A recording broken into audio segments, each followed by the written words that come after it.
نحمدہ ونصلی علی رسولہ الکریم۔ حضرت انس بن نضر رضی اللہ عنہ ایک صحابی تھے جو بدر کی لڑائی میں شریک نہیں ہو سکے تھے۔ ان کو اس چیز کا صدمہ تھا، اس پر اپنے نفس کو ملامت کرتے تھے کہ اسلام کی پہلی عظیم الشان لڑائی اور تو اس میں شریک نہ ہو سکا۔ اس کی تمنا تھی کہ کوئی دوسری لڑائی ہو تو حوصلے پورے کروں۔ اتفاق سے احد کی لڑائی پیش آ گئی جس میں یہ بڑی بہادری اور دلیری سے شریک ہوئے۔ احد کی لڑائی میں اول تو مسلمان کو فتح ہوئی، مگر آخر میں ایک غلطی کی وجہ سے مسلمانوں کو شکست ہوئی۔ وہ غلطی یہ تھی کہ حضور اکرم صلی اللہ علیہ وسلم نے کچھ آدمیوں کو ایک خاص جگہ مقرر فرمایا تھا کہ تم لوگ اتنے میں نہ کہوں اس جگہ سے نہ ہٹنا، کہ وہاں سے دشمن کے حملہ کرنے کا اندیشہ تھا۔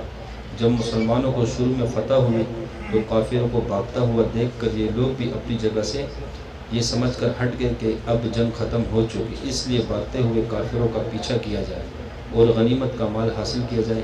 اس جماعت کے سردار نے منع بھی کیا کہ حضور صلی اللہ علیہ وسلم کی ممانت تھی تم یہاں سے نہ ہٹو، مگر ان لوگوں نے یہ سمجھ کر کہ حضور صلی اللہ علیہ وسلم کا ارشاد صرف لڑائی کے وقت کے واسطے تھا، وہاں سے ہٹ کر میدان میں پہنچ گئے۔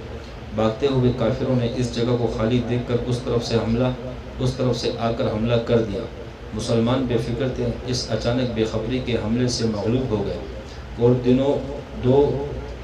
اور دونوں طرف سے کافروں کے بیچ میں آ گئے، جس کی وجہ سے ادھر ادھر پریشان بھاگ رہے تھے۔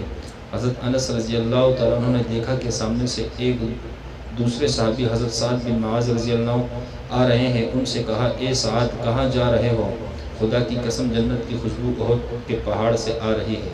یہ کہہ کر تلوار تو ہاتھ میں تھی ہی کافروں کے ہجوم میں گھس گئے اور اتنے شہید نہیں ہو گئے واپس نہیں ہوئے۔ شہادت کے بعد ان کے بدن کو دیکھا گیا تو چھلنی ہو گیا تھا۔ 80 سے زیادہ زخم تیر اور تلوار کے بدن پر تھے۔ ان کی بہن نے انگلیوں کے پوروں سے ان کو پہچانا۔ فائدہ: جو لوگ اخلاص اور سچی طلب کے ساتھ اللہ کے کام میں لگ جاتے ہیں، ان کو دنیا ہی میں جنت کا مزہ آنے لگتا ہے۔ یہ حضرت انس رضی اللہ عنہ کی زندگی ہی میں جنت کی خوشبو سونگھ رہے تھے۔ اگر اخلاص آدمی میں ہو جائے تو دنیا میں بھی جنت کا مزہ آنے لگتا ہے۔